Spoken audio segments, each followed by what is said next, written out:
একদিন আব্দুল্লাহর বাবা একটি পুরনো এবং পড়ে যাওয়া কাঠের গুঁড়ি নিয়ে আসলেন। এটি দেখতে এতটাই নষ্ট, পোড়া, জীর্ণ ছিল। গ্রামের সবাই বলছিল, আরে ভাই, এটা দিয়ে কিছুই হবে না, এটা তো একেবারে মূল্যহীন। কিন্তু আব্দুল্লাহর বাবা হেসে উত্তর দিলেন, আল্লাহ বলেছেন তিনি মৃত্যুকে জীবিত করেন এবং ধ্বংসপ্রাপ্ত জিনিসকেও নতুন করে সাজিয়ে তোলেন। আমরা যদি পরিশুদ্ধ অন্তর নিয়ে চেষ্টা করতে থাকি, তবে এই কাঠের গুঁড়িকেও নতুন জীবনে ফিরিয়ে আনা সম্ভব। আব্দুল্লাহর বাবার কথা শুনে সবাই অনুপ্রাণিত হয়। পরদিন সকালে আব্দুল্লাহ আর তার বাবা মিলে কাজ শুরু করল। তারা সেই কাঠের গুঁড়িটিকে স্পিনিং মেশিনে বসিয়ে ঘোরাতে লাগলো। মেশিন চালু হওয়ার সাথে সাথেই গুঁড়িটি দ্রুত ঘুরতে লাগলো। আব্দুল্লাহ দেখলো ধীরে ধীরে সেই কাঠ ধারালো ব্লেডের আঘাতে নতুন আকৃতি নিতে শুরু করেছে। কাঠের পুরনো পোড়া অংশগুলো মুছে যাচ্ছে আর এর ভেতরে সুন্দর কাঠ ফুটে উঠেছে। কিছুক্ষণ পর সেই কাঠ একটি ফুলের মতো আকৃতি পেয়েছিল। এটা এত সুন্দর আর এত নিখুঁত ছিল যে যারা আগে সেটাকে মূল্যহীন বলেছিল তাহাই মুগ্ধ হয়ে দেখছিল।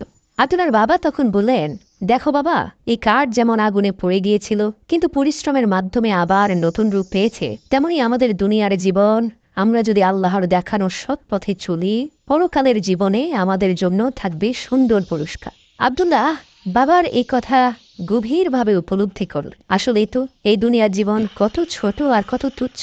এই কাঠের মতোই আমাদের জীবন একদিন শেষ হয়ে যাবে, কিন্তু এই দুনিয়ায় আমরা যা করি তার প্রতিদান আমাদের অবশ্যই পরকালে পেতে হবে। আব্দুল্লাহর বাবা পবিত্র কোরআনের একটি আয়াত তেলাওয়াত করে শোনালেন। সূরা আনকাবুতের ৬৪ নম্বর আয়াতে আল্লাহ বলেন, এই দুনিয়ার জীবন শুধু খেলাধুলা আর আমোদ প্রমোদের জিনিস, আর পরকালের জীবনই হলো চিরস্থায়ী। আব্দুল্লাহ বাবা আরো বললেন, বাবা, যদি তুমি এই দুনিয়ায় সফল হতে চাও তবে অবশ্যই সততার পথে থাকতে হবে। দুনিয়ার লোভ আমাদের ন্যায়ের পথ থেকে বিচ্যুত করার চেষ্টা করবে, কিন্তু আমাদের মনে রাখতে হবে এই দুনিয়ার সমস্ত সম্পদ একদিন শেষ হয়ে যাবে।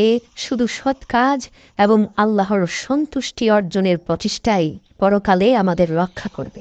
আব্দুল্লাহর মনে পড়ল তার বাবা প্রায়ই বলতেন, আমাদের প্রতিটি কাজে ইবাদত হতে পারে যদি আমরা তা সৎভাবে করি এবং আল্লাহর সন্তুষ্টির জন্য করি। কাঠমিস্ত্রির কাজ করার সময়ও তারা আল্লাহর নাম স্মরণ করত এবং তার কাছে সাহায্য প্রার্থনা করত। অবশেষে কাঠের গুঁড়ি থেকে এত চমৎকার একটা পণ্য তৈরি হলো যা অনেক চওড়া মূল্যে বিক্রি হলো। সবাই আব্দুল্লাহর বাবার প্রশংসা করল এবং একজন দক্ষ মিস্ত্রি হিসাবে তার নাম এবং সুনাম সবার মুখে মুখে ছড়িয়ে পড়ল। তিনি বিনয়ের সাথে বললেন, এটা আমার কাজ নয়, আল্লাহর সাহায্যের ফল।